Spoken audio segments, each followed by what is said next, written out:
வணக்கம். செய்திகள் வாசிப்பது சரவணா.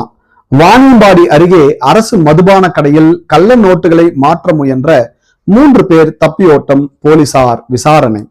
கள்ள நோட்டுகள் அதிக அளவில் புழக்கத்தில் இருப்பதாக பொதுமக்கள் அச்சம். திருப்பத்தூர் மாவட்டம் வாணியம்பாடி அடுத்த செட்டியப்பனூர் கூட்டுசாலை அருகில் செயல்பட்டு வரும் அரசு மதுபான கடையில் நாள்தோறும் லட்சக்கணக்கில் மதுபான விற்பனைகள் நடைபெற்று வரும் நிலையில் இன்று இரவு 9 மணிக்கு மதுபானம் சென்ற 3 பேர் கடை ஊழியர்களிடம் 500 ரூபாய் மற்றும் 200, 100 ரூபாய் நோட்டுகள் என 2000 ரூபாய் கொடுத்து மது பாட்டில்களை கேட்டுள்ளனர்.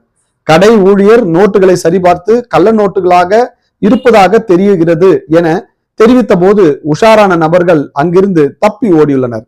சம்பவம் குறித்து கடை ஊழியர் மேலாளருக்கு தகவல் அளித்ததன் பேரில் போலீசாருக்கு தகவல் தெரிவித்துள்ளனர்.